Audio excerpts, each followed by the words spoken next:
Good morning this morning, and this is Beauty, Business, and Banking, and my name is Rochelle Hunter Mosley. I have my really, really good friend, Dr. Tahira Dupree Chase. I don't want to mess up any titles because y'all know I mess up titles, but Tahira, I want you to let everybody know who you are and what you do. So I am the superintendent of schools for the Westbury Union Free School District. And Dr. I'm also a doctor of education. I, Well, since we're going to go down the line, I'm also a co-author. I've contributed to several textbooks that probably children all over the world use. Public speaker, and everything else in between. I love it. So me and Tahira have been friends for we just said over 27 years we've been friends. We met when I was pregnant with my son, and my son is 27 years old. Mm-hmm. So Tahira has been, such a good friend of me and my family, because my family, you know me, how I had so many challenges with my kids in school. I had a lot of challenges with trying to navigate through education. But before we get to that, all of that, I got an icebreaker question. All right. So, if I looked in the dictionary, under what word would I find your name? Which dictionary? The Urban Dictionary? It depends on how ratchet you want to go. I'm human first. Let's see. Which dictionary? Whatever one you want to pick. Let's keep it clean. Visionary. Visionary. I like that. Visionary. I like that. Yeah. I set a vision. Mm-hmm. Mm-hmm. I create goals based on that vision, and I make things happen. Mm-hmm. I like that. Visionary. Mm-hmm. I could totally see that. Mm-hmm. I could totally, because when I met you, I felt like you had so many plans and so many things, because we had so many different conversations about what you wanted to do and how you wanted to make these things happen. And now you're a whole superintendent. You done wrote all these books. It's visionary. Yeah. Definitely. But I will tell you, I never had a vision of becoming a superintendent. That fell in my lap. So when you met me, I was a teacher. I was a classroom teacher, right? In the heart of the South Bronx, doing my thing, loving all my students. And then there were people who saw something in me that I didn't even see in myself that led me to where I stand today. And perhaps I did have a vision of leading one day, but didn't know that that's what I needed to do, right? To make things happen for children, right? But in my current role, I visualize, I plan, because I want to see the students, the scholars that I lead who look like you, who look like me, have the best opportunities and have the best experiences. Right. So that backwards design, that backwards planning is what I do each and every day. Wow. That's so funny you said that there wasn't a vision for you, that's not the vision that you had for your life, like with what you're doing now. No. Because I say the same thing on the salon. I came to New York to be in show business. I didn't come here to be mopping and curling no hair. Not at all. But you do a pretty good job. Thank you. But somebody else thought it was a good idea for me. See? And that's how I got into it. And I've been doing it for over 35 years. Well, let me tell you a little secret. I went to college to be a news reporter. Wow. Honey, you couldn't tell me I wasn't going to be the next Oprah. I went to school to be a news reporter. Wow. And when I graduated from college, shout out to Norfolk State University. Okay. Behold the green and gold, my alma mater.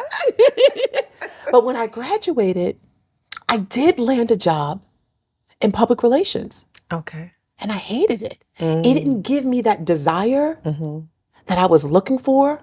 And one day I just up and quit, Rochelle. Wow. And then I realized, I was like, wait a minute, I'm 21 years old, I don't have a job, what am I doing? And so a good friend of ours said to me, well, you have a degree, why don't you go into a classroom? You can substitute for a while and then figure it out. And I did just that. And I went into a classroom, I substituted, and it was a special education class. The teacher was on maternity leave, and I fell in love within minutes. Wow. So a substitute teacher 30 years ago. Wow. Right? Mm-hmm. But here's the wonderful thing. As a superintendent, that PR experience that I gained at Norfolk State, I get to use it. Because every day, as part of my job, it involves being a public relations specialist. How I communicate, how I sell the district, how I talk about best practices, how I talk about what's happening in the district. All of that is PR. What I write to my community, all of that is PR. So it's full circle. Right, right. And just talking about falling in love, I never looked at what I do as something that I fell in love with. But now that you brought it to my attention, you can't do this work without love. It's the passion. You can't do it. Yes, yes. You're yes. passionate I can do about this what work you for do. free. And I see, even looking at you, I can see that you can go to work and do this work for free. Because I love it. Because you love it. I love what I do. I watched you yesterday. You didn't know I was watching. No. Someone had a request. Oh. And I watched you make it happen. That was hard. But you did it. I did it. You're passionate about what you do. And she was so happy. But you are, and what did we call it? We both said, you're a miracle worker. You can do anything. You can do anything. Yeah. You can do anything. She's magical. But you are. And you're great at what you do because you're passionate about it. You're constantly reinventing yourself. You went to school. Remember that? You went to school. You wrote a book. You teach classes. You became a specialist in different areas. That's a passion. If you were not passionate about it, you would not be enthusiastic about continuing to hone in on your craft and build your craft. Right. Like, I still go to school. Right. You know, I earned all these crazy multiple degrees and I still take classes. I still go to workshops because even though I've been doing this for this amount of time, there's still more for me to learn. Right. That's what passion feels like. Right. Yeah, you had a whole lot of passion and hope for me. Because let me tell y'all, I went to college when I was 45 years old. And I told Tahira, I said, Tahira, I'm gonna try my hand at this college thing and wish me luck. That's what she said. She said, girl, you got this. You got this. I called Tahira from the school. And I said, Tahira, they said I gotta write 27 essays throughout the year. And she said, oh, you got this. Like, that's nothing. I said, no. I said, I'm quitting. I'm not going to do this. I was very passionate about quitting. I was very serious that I was going to quit. When I got home, you was like, Rosa, what happened? Like, what's up? I said, I'm not going back. And I remember you told me, she said, listen, I can help you. I'm not going to read no books. That's what she told me. I'm not reading no books for you. I'm not looking at no videos for you. I ain't taking no notes for you. I need you to write these essays the best way you can, and I will tweak it for you. I'm going to help you with it. And throughout the year, I will write these essays. I would send them to her. She'll send them back to me. She tweaked it for me, and she even started learning stuff. I did. She said, "Oh, so you really reading these books, huh? Right. Oh, you really doing this stuff?" I was really doing the work, and I said, "Okay." So I kind of felt like, are you doing it? Am I? She said, "No, Ro. I remember you told me. You said, Ro, don't worry about it. People do this all the time. You're doing the work because I ain't reading no book, but I have learned a lot. I did about through your writing. Yes, I have learned a lot about hair follicles. Like, I did. And blood type. Exactly. And I really do appreciate you pushing me because I was going to quit. And I felt like, I said, I haven't wrote an essay in over 27 years. How am I going to get through this? And you helped me get through college, got my degree, and here we is now. I am a certified trichologist practitioner. Yes. And most people don't know what a trichologist is. I didn't know what that was until I started reading your writing. And your writing was so much, and I kept telling you, your writing is so much better than you think. Right. Because I learned through your writing and I didn't read the books. Right. So obviously you were doing something right. Right. And a lot of times we don't give ourselves enough credit.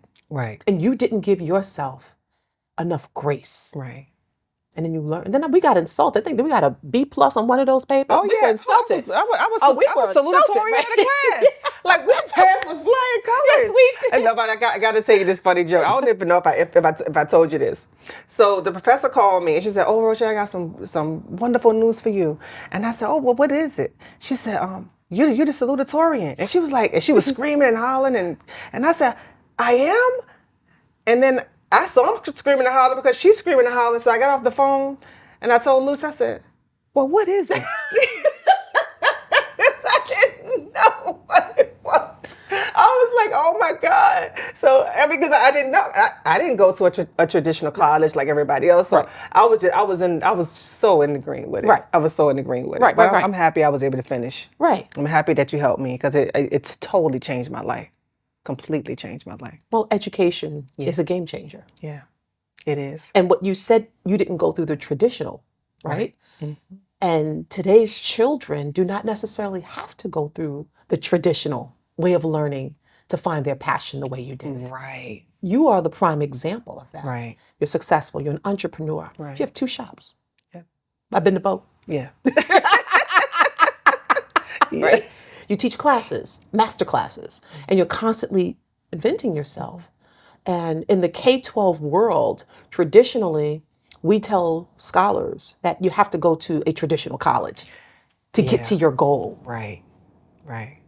Well, I didn't take that route. Right. I went to a vocational school. Correct. Right. So my thing is that I feel like now are they pushing towards more vocation, or are they really teaching the kids the difference between, or how they can be how they can bridge that gap? Like what are they really pushing kids to do nowadays? So when you and I were in school, because we still look young, honey. Yeah. So, we were in school 10 years ago. Yeah. Right? But when we were in school, what was pushed to us was going to college. College, the 4-year college. Right. I think what we're beginning to normalize is the opportunity for children to find their passion. And that passion doesn't necessarily have to be obtaining a 4-year degree. It could be a 2-year degree with, the intent to go back to finish a 4-year degree after receiving a certain certification. It could be a vocational experience. It can be military. Right. Right? And so when you hear the phrase now, college and career readiness, that's what we're talking about, because not everyone is going to college. That is not everyone's path. Right. At one time, that was the expectation. Now, schools are preparing children, students, scholars, in my school district, we call them scholars, to consider the vocation. Schools like my school district are offering opportunities for certification, and my vision is to offer more. Right now, we have an electrical training program Okay. where my babies can graduate with a certification and come out being an electrician and possibly owning their own business. I want to couple that with financial literacy to teach them a little bit more about entrepreneurship, such as what you're doing. Right. So if I have the certification to be an electrician, why should I work for someone else? I can work for myself and have my own business and do exceedingly well. Right. Probably just as well as someone who went to a 4-year school. We have a program in our school district where we send some of our scholars out for half the day, where they can take cosmetology, they can do other vocations, they can do plumbing, data analysts, they could do some sort of technical, field, and they can learn in those fields, and they can learn from industry partners and possibly do an internship or an apprenticeship and really dive into this and let them find their passion. Yeah. And that's what happened to me. Yeah. When I went to school, I went to vocation half the day, and the other half the day I was taking classes. Yeah. And when I graduated from high school, I had my high school diploma, and I had my certification to go and take my state board.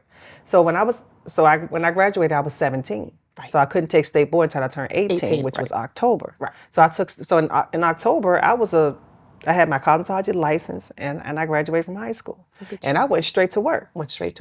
And I've owned businesses. I've, got rid of businesses. I've created a product line. It has been endless for me. But what I do feel when you said, career readiness, is that once I did get my cosmetology license, I did not have the business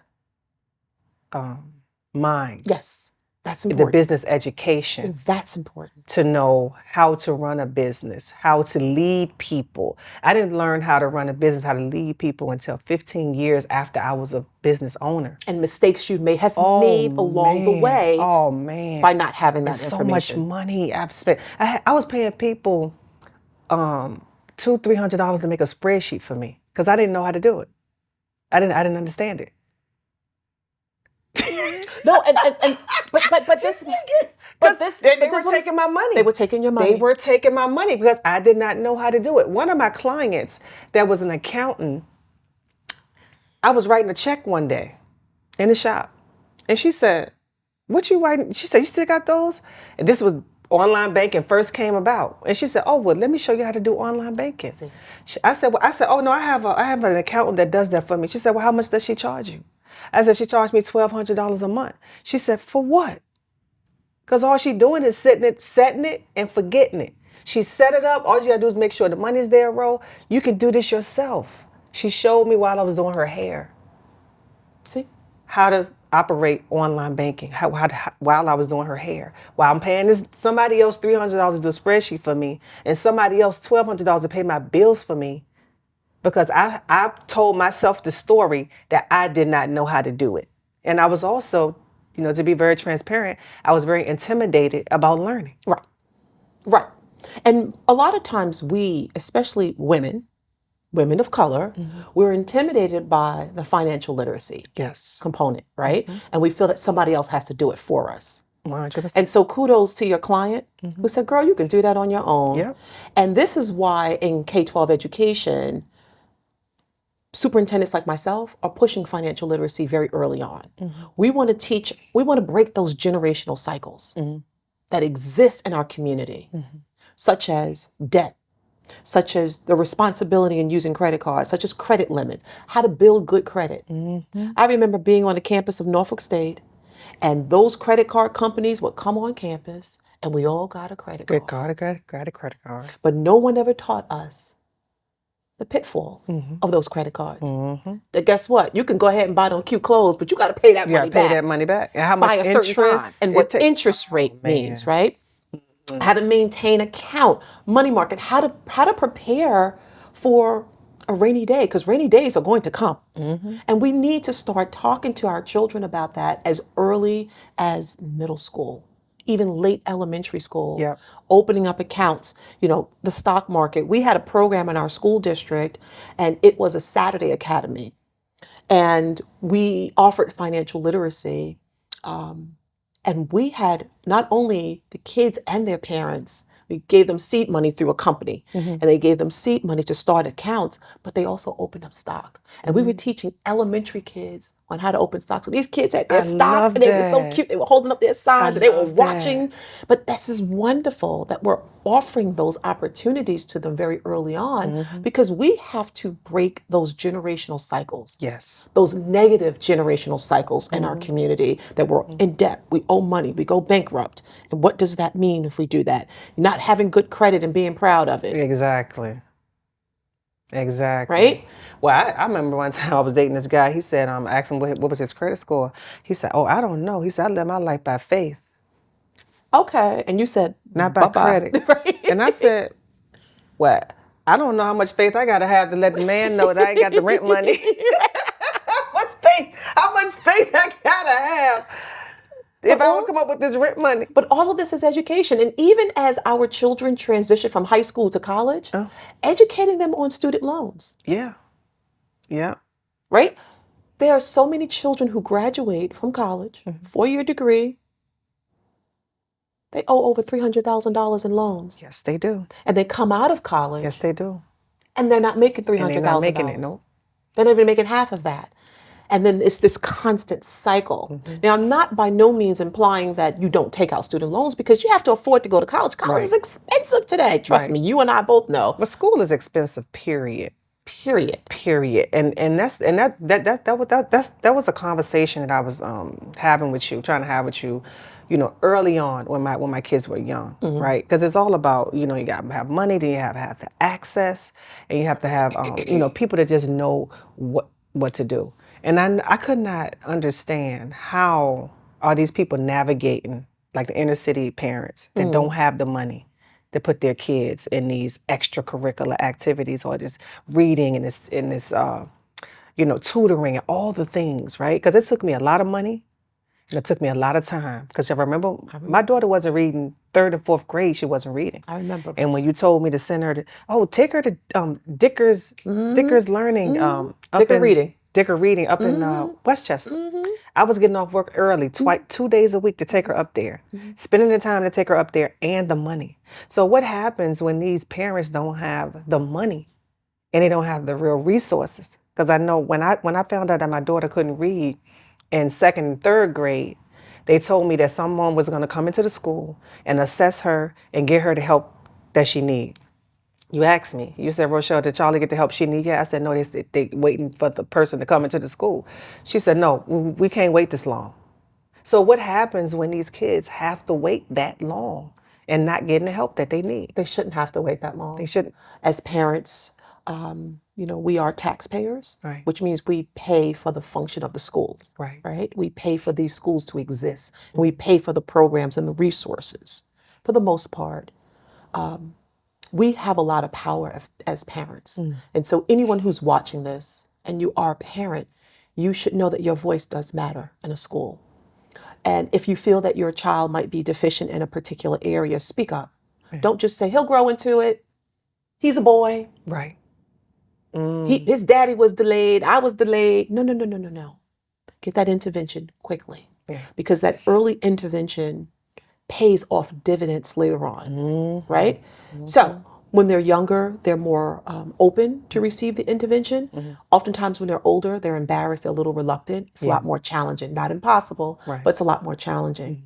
But when you as a parent begin to see that there are some gaps, holes, delays, deficiencies, reach out to your child's teacher immediately. Right. Make an appointment. Stay active. Ask questions. Ask a lot of questions. Don't feel some kind of way because this person's a teacher that you can't ask questions. And tell that teacher, I want to be your partner. Right. That goes a long way with teachers when you say, I want to be your partner. Because for the most part, teachers will give you, as the parent, the resources that you're going to need. Right. Teachers are very resourceful. They know where to find those resources, and they know where to find those free resources. Right. And oftentimes, schools can be a free resource. There's after-school program, there's before school. In my school district, we even have a Saturday program. We bring your kid in on a Saturday. Mama drop him off on a Saturday for a couple of hours. Okay. And we got him, we got her. And schools are doing that more and more now. So use the schools as a resource. And again, it's a free resource because you're already paying for it through your tax dollars. Right. And then hold them accountable. And don't be afraid to hold them accountable. With the teacher, set up benchmarks. And here's what I mean by that for those parents who are listening. It's September. By October, November, you're seeing that your child might be struggling. Don't wait until December. At that first parent-teacher conference, say, listen, this is what I'm noticing. I'm noticing my child is struggling in these areas. By December, where should he or she be? And let's work together to make sure of that. Right. And then by March, where should he or she be? See, not only are you holding the teacher accountable, you're also holding yourself accountable. Exactly. And then you're creating that partnership with the teacher. And you're doing it in a way that's non-threatening. You're doing it in a way where the teacher wants to see your child successful and will give you the tools that you need as a parent to help your child at home. So don't be afraid to speak up. Don't be afraid to ask those questions. And if you see that something is not happening, then you need to meet with that teacher. And if you still are dissatisfied, then you need to meet with the school administrator. Right. We are obligated to meet the needs of our families Right. in the communities in which we serve. That's what good leaders do. Yeah, and that's what I say, when I was growing up, my parents was not that involved in my education. They left it up to the schools to do it. So whatever I didn't learn in school, I just didn't learn. My mother ain't have no money to be doing no extra stuff for me. So parents, I'm telling you, please, please, please get involved. It's important that you get involved. And just like Tahira said, ask the questions, and you deserve an answer. You deserve an answer. And even if you feel as if you cannot articulate the way you are comfortable articulating, it's okay. Put it in writing. This Chat GPT, it'll give you all the, right? It'll make it as That's my intelligent, best friend. as intelligent as you want it to say, and you can put it in writing, parents. But don't you ever feel that you can ask questions when it comes to your child, because each year your child is delayed, each year your child has gaps, each year that you are hesitant because of your own intimidation or hesitant to ask those questions, it's your child who's suffering. Yep, she's suffering. Because I know when I brought Charlie home from the hospital. Charlie was born 2 pounds. I remember. And they told me that she's gonna be slow. She's gonna walk slow. She's gonna talk slow. She's gonna learn slow. Everything about this kid was gonna be slow. I said, wait, hold on. Was she just born early, or is she retarded? Because y'all acting like she's gonna be like retarded. I said, I don't believe what y'all telling me. So did I ever treat my kid like she was any of those things? Absolutely not. No. So parents, don't listen to what they are not the end all be all of everything, because the hospital told you that this is going to happen to your child and that's going to happen to your child. If y'all have seen my daughter as tall as me, Yeah. as smarter than me, Walking very fast and dancing. athletic, dancing, doing Yes. all the things. She's reading well. Yes, she did have some challenges younger, but we got that in order. Yes. But she's a normal child now. Yeah. So Yeah. don't listen to everything, and don't hold your kids back because of things that you are afraid of. That is correct. You know? Things that you are afraid of. And there are a lot of parents who've had negative experiences with schools. Right. And because they've had those negative experiences, they're reluctant to go to the schools and ask those questions. And assuming that I had the negative experience, my child's going to have the negative experience, my child's going to be okay. But your child is not you. Right. Your child's a different person. And oftentimes kids can't advocate for themselves. So they're going to need for you to advocate. And advocating doesn't mean you yelling and screaming and that you meet the teacher in the parking lot. That's not what it means. No. But what it means is, just like you are opening that phone to do your online shopping, your Amazon shopping. Exactly. Have that relationship with the teacher. We have all sorts of apps now where teachers can communicate with parents. We all use them in different schools. Email. We text, teachers email. We find multiple ways to communicate. So you can't make the parent-teacher conference meeting because you have to work, or it's during the day and you have to work, or it's in the evening and you have to work late. That's okay. We have Zoom, we have Teams, we have all sorts of ways in which we can still communicate. Exactly. And most teachers are open and willing to find different ways to communicate with the parents. The parents have to also meet us halfway. Exactly. Come into the schools, parents. The schools are situated in the community. They belong to the community. Come on in, make an appointment. Right. Participate, be visible. Be visible. And there's nothing wrong with that, because what you're doing in essence is that you are making an investment in your child. Exactly. And the investment doesn't have to be a monetary investment. The investment is an investment of time. It goes a long way. It goes way longer than those Jordan sneakers. Or that cute, or the new cell phone that just came out. Their cell phone, better than mine. Give them some time. Give them time. Give them time. Give them that time. Yeah. It goes a long way. And so, I'm sure there are families and parents out there who are just like, well, my kindergartner should be, and this. Ask about those benchmarks. If they meet those benchmarks, don't get overly crazy, because every child moves at his or her own pace. Right. Not every baby is walking at a certain age. Exactly. Sometimes they walk a little bit later. Doesn't mean that they're always going to be deficient or delayed. Right. They move at their own pace. Exactly. But know when it's time to speak up and to advocate for your child. Your pediatrician could also be a great resource. Your pediatrician can do assessments or make recommendations for assessments to diagnose if there could be other concerns that need to be addressed. But early intervention is the key. Right. We advocate that all the time. Speech and language development. There are children who have delayed speech and language development. I know many kids who've had delayed speech and language development, and they grow up to be well-spoken, well-articulate individuals, right? I've been a stutterer all my life. And it used to be way worse than it is now. And what I found out, after therapy and everything, that my brain is moving way faster than my mouth can move.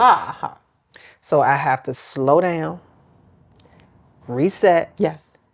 and just go a little slower. Go a little slower. That's Just it. Go a little, and it's okay. But it's okay, because what you did was there was an assessment done, Yep. diagnosis. I heard you said therapy, support. Yep. And now you took those tools that you've learned through support and you're able to apply them. Right. And you don't hear the stuttering. You and I can When I get excited, that's right, because your brain is moving too fast. That's why. That's why. And my dad told me, Ro, the best thing to do is don't talk about something that you don't know about. because your brain is working overtime. Overtime. And all you're going to do is stutter through it. You're going to stutter through the whole thing. Okay. Don't talk about nothing you don't know about. So I said, oh, so you saying don't gossip? Yeah. So you saying don't gossip? But yeah, those things are important, the intervention, because once things are diagnosed, then you know how to navigate through them, right? So that when you move and transition into teenagehood, when things get a little bit more dicey and, you know, kids recognize there's a difference, and then, you know, kids can be embarrassed by their differences, or other kids may not be as nice and complimentary, right?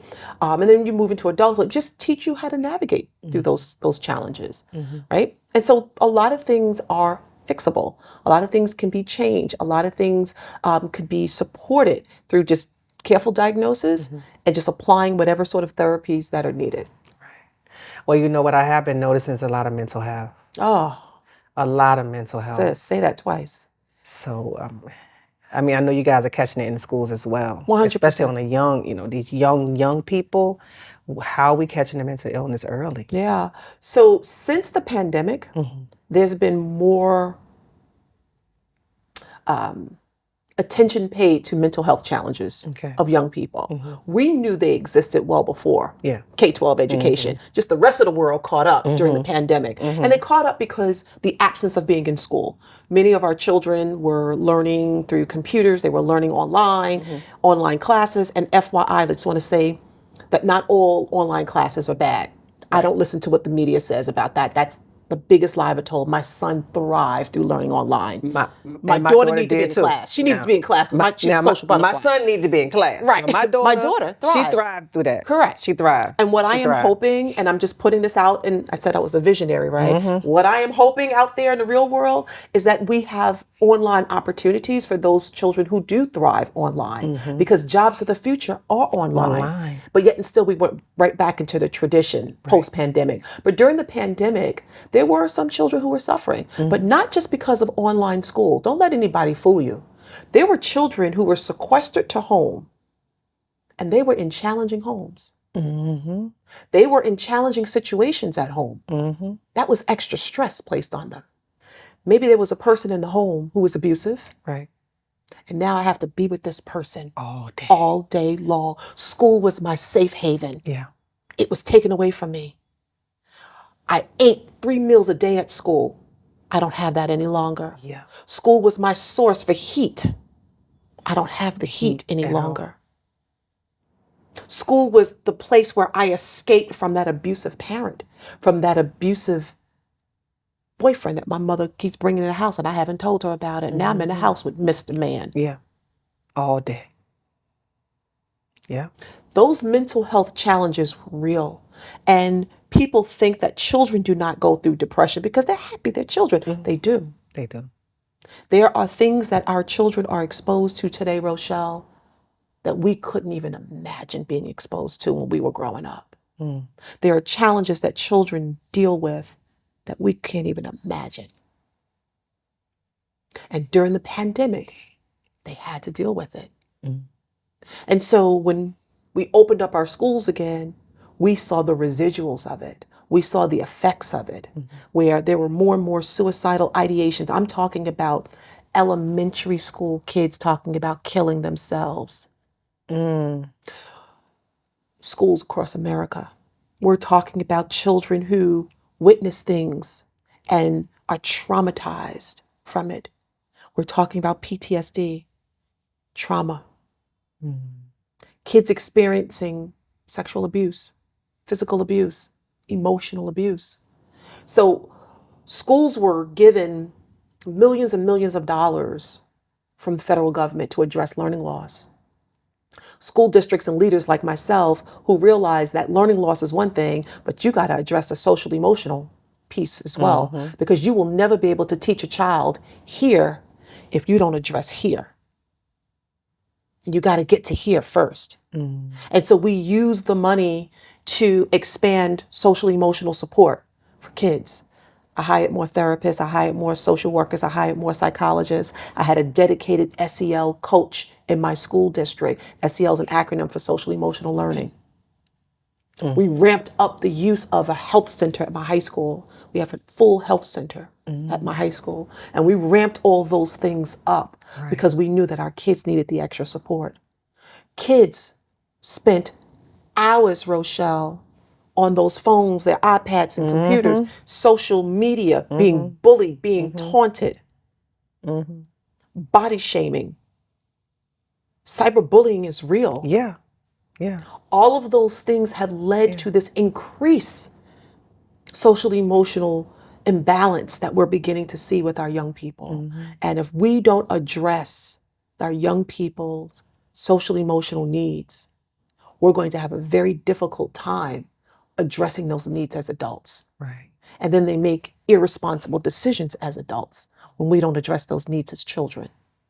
Right.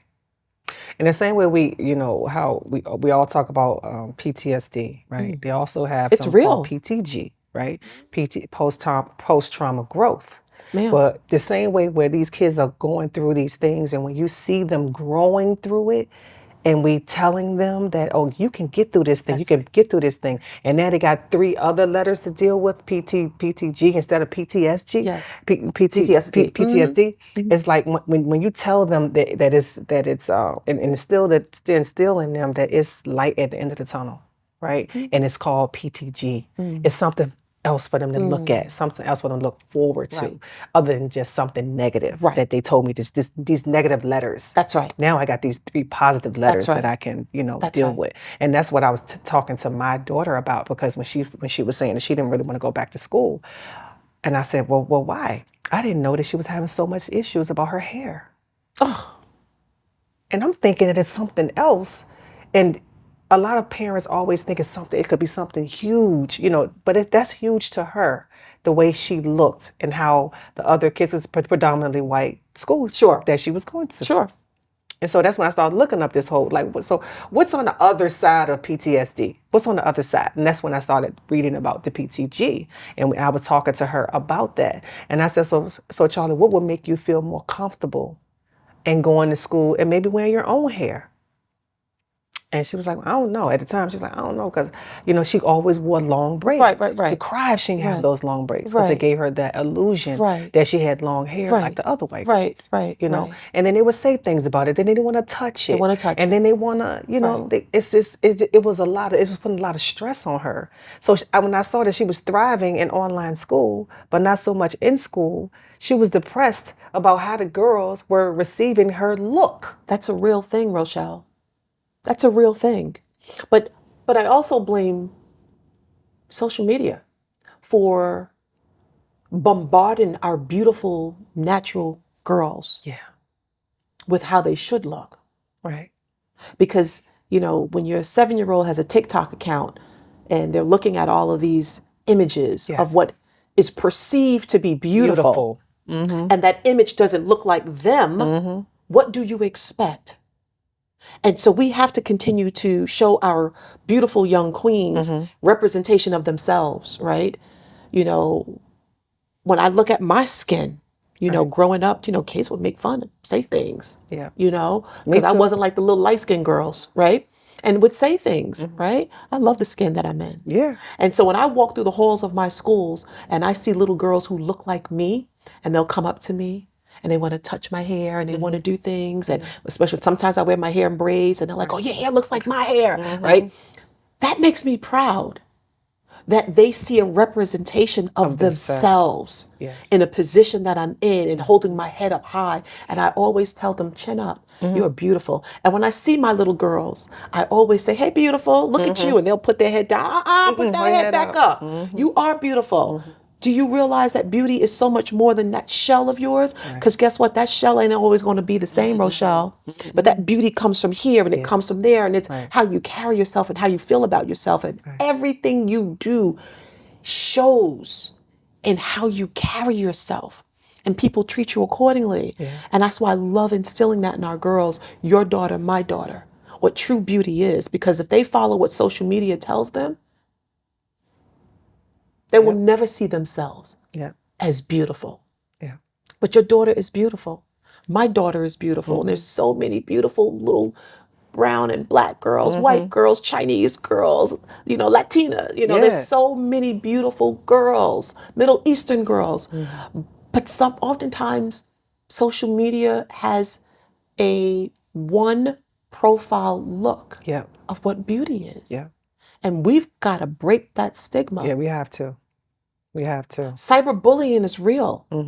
Where kids send nasty, dirty messages to each other. And now, with the inclusion of artificial intelligence, I can have an image of Charlie doing something and put that out there for the other kids to make fun of her, and that's not even Charlie. Not even her, yeah.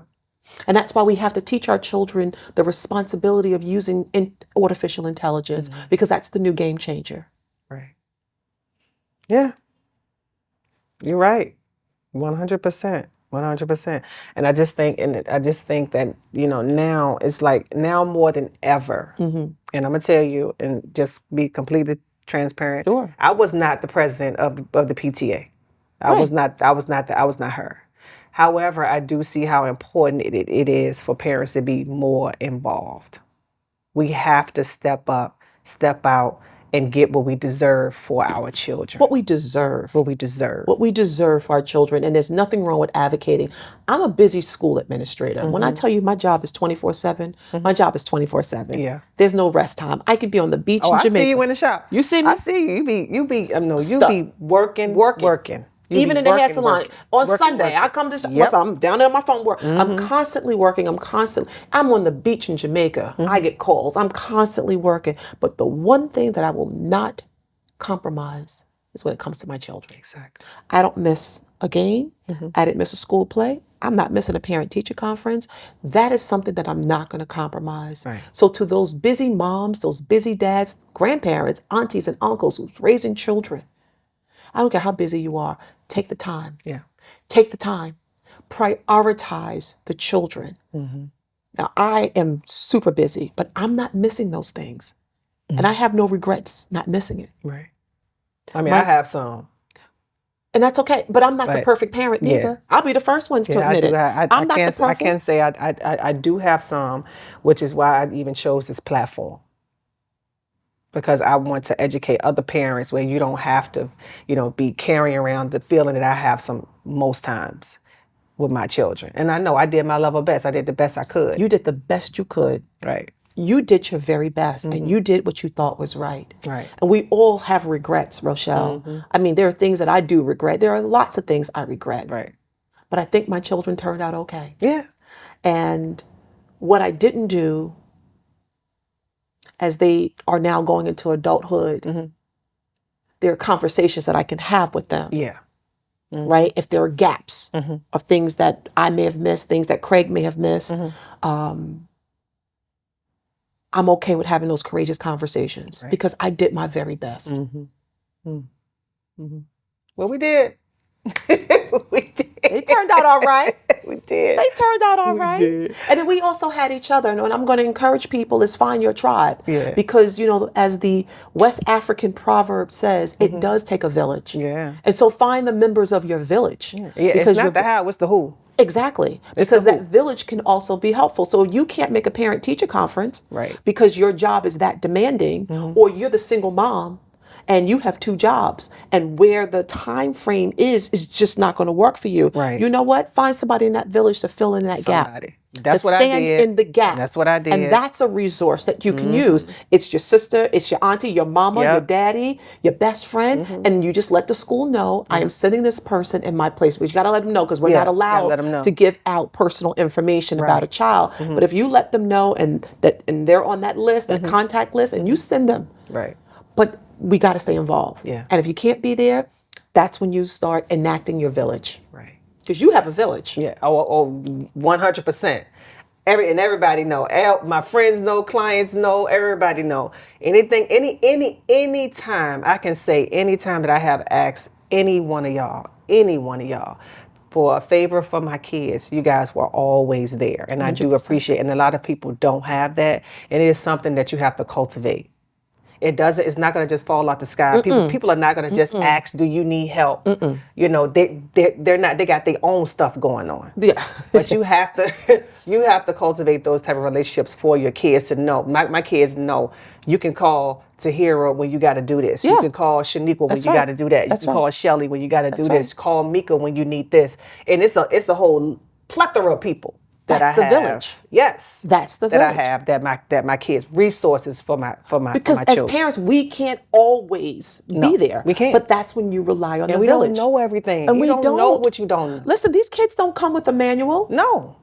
No, it's like not an a how-to. iPhone. It's like an iPhone. The iPhone don't come with no doggone instructions. You can't look up on YouTube and say, how do I raise Skylar and Chandler? Exactly. No. We ask people. How do you raise Charlie and Chance? Do you know how every time something go on, have you noticed that on your phone? You be like, oh, let me call such and such and see how they made this picture or this text or this app or this that. You call and you ask somebody. Swallow your pride. And parenting is like a new doggone iPhone. It is. It's always something new to learn. Something new to learn. Always. I will promise you. And each generation brings something new that we haven't experienced. Yes. Each generation. You have to call your village and rely on your village. And you got to trust your village. Yeah. And you also not know anybody. No. Not know everybody. No. Just the ones that you know you can trust. That you can trust. And then we also have to offer gratitude. Yeah. Because people are helping us with our children, with our most precious resource, our babies, right? And just say thank you every once in a while. And just, thank you. And show that we appreciate that, right? And that's all we have to do. But the village is important. Yep. Very important. Yep. So what you got going on these days, Tahira? What's coming down the pipe? What's coming down the pipe in education for you? So my school district just launched something I'm super excited about. And they've been working on this for 20 years and we were able to get it done. And it's called the International Baccalaureate Diploma. Oh, okay. Where my children will be able to graduate with an international diploma. And it's widely accepted around the world. In New York State, only maybe 62 schools have this. Oh, wow. On Long Island, out of 100 and somewhat districts, 11. And we're among them.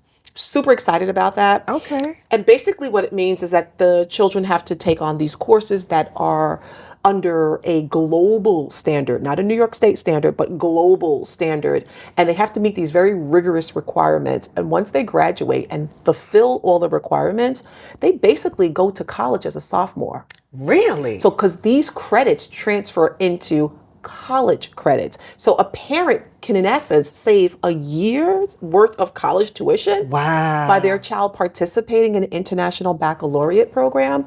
And it's a high-flying, rigorous program, and some people call it affluent. I just believe every child should be able to experience it. So in my school district, we're making it for every child. So it's free. Taxpayers pay for it. Oh, Your mama and them paid for it already. Do y'all hear we that? just That's made it happy, fantastic. right? So I'm super excited about it. And I'm excited to see my students of color, my students who many people have counted out, participate in these rigorous experiences, these global experiences, and thrive and knock it out the park. Wow. Because I believe in them. I believe in them. I love them. I believe in them. So that's one thing. Another thing too, we're really focused on STEM education. That's jobs of the future. Science, technology, engineering, mathematics. In my district, we included the A for STEAM, for art, because we are big on the art. And just giving our scholars exposure to STEM fields, because those are the jobs of the future. Those are the pandemic-proof jobs. Right. Those are the jobs that will sustain themselves regardless of what's going on in our country. And that's where the money is. Right, in the future. So we're looking at AI, we're looking at science, engineering, technology. We're looking at, children being able to identify a problem and solve those problems. My school district came together with my school board, community members, other educators, and we actually collaborated on a book called STEM Century. It takes a village to raise a 21st century graduate, and it's a Westbury edition. And so we all came together, parents and community members too, and we wrote a 360 somewhat page book. That's now on Amazon. And it was bestseller.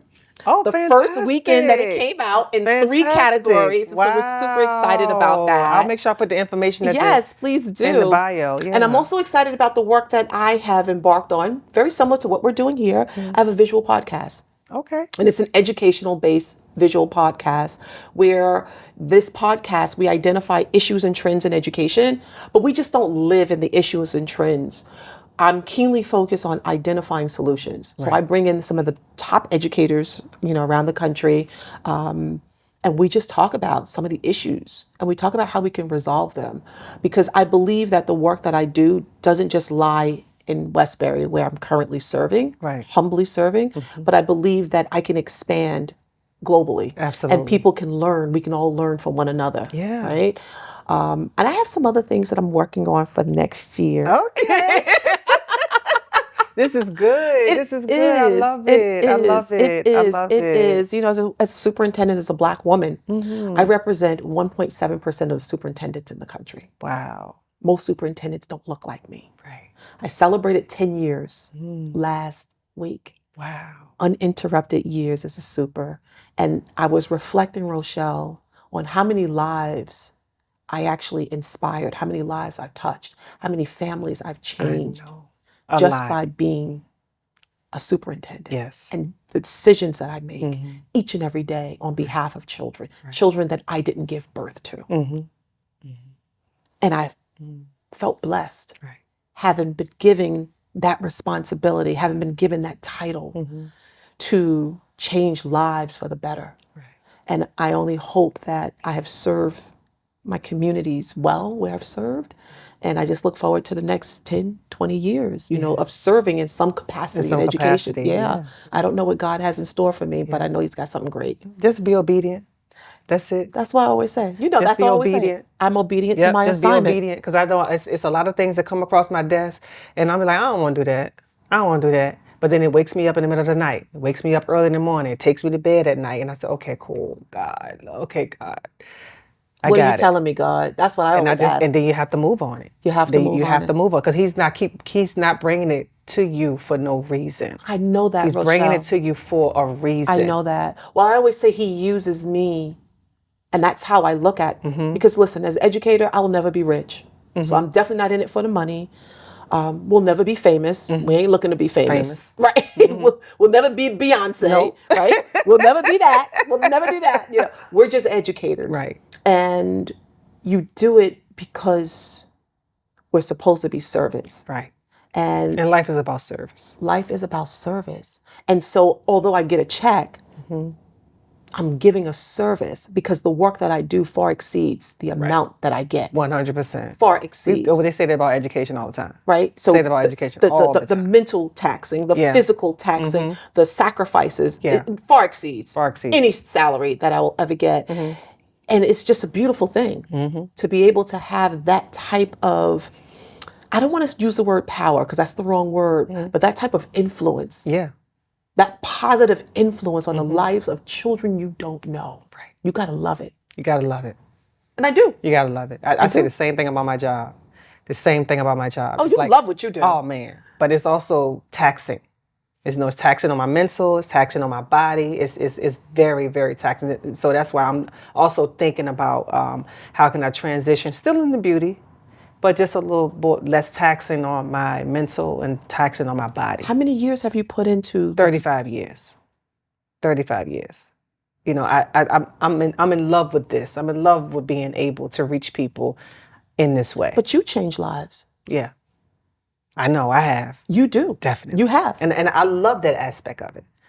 But I feel like I'm ready to take it to another level. Taking it to another level. Yeah. Still in the beauty business. Yep. Because that's why I named this whole podcast Beauty, Business, and Banking. Beauty is me, of course. Yes, honey. Business is what I do, and banking is what I struggle with. That financial literacy is what I struggle with, and I have struggled with it all my life. I've never, until now, had a good relationship with money and understood how it works and how it should be, and the flow of money. It should be like water. It should be a relationship with flowing. money. My relationship with money sucks. So that's my passion. People teach what they want to learn. People teach what they want to learn. Absolutely. I got all the ways, all the strategies, all the things, but implementing it and putting it together is still something that I'm constantly learning. And so I'm sure there are young girls and boys who are watching this, who are thinking about entrepreneurship and who are also struggling with their relationship with money. Have you thought about maybe just writing a book on the struggles that you have with your relationship with money from an entrepreneur standpoint? There you go. Making me do something else. I'm sorry, but that's what friends do. That's what friends do.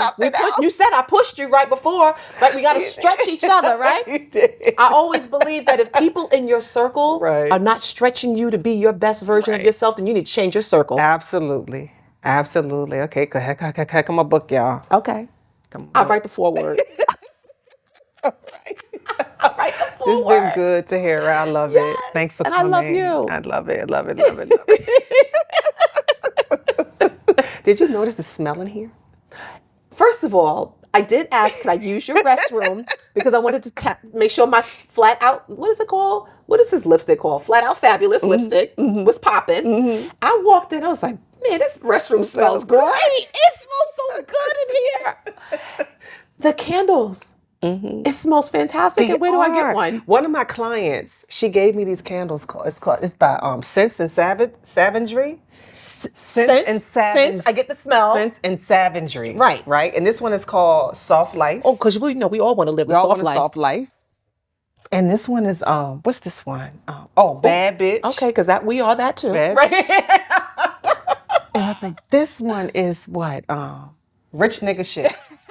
And I love the names. Like, the names caught me. Yeah. But when I tell you the fragrances are so rich. Black owned, female owned. Black owned. Female owned. Woman. Female owned. Okay. Black owned, female owned. Okay. I will have the information in my bio. How much are those candles? They were like $55. Okay. Yeah. But I spent $55 on a Baccarat candle. On a Baccarat, exactly. I've spent more money on a Baccarat candle. Absolutely. Like, Listen, for the real. Nest candles And you can smell are it like as soon as you come $50-something, in. right? So Yeah. Does she have diffusers also, or just candles? I'm not sure. I'm not sure. But I'm definitely going to put her website and all of her information in the bio. So I you want guys can Soft order. Life for my office. Yes, Soft Life. Okay. Okay, cool. No problem. This is in Beauty, Business, and Banking, and see you next time.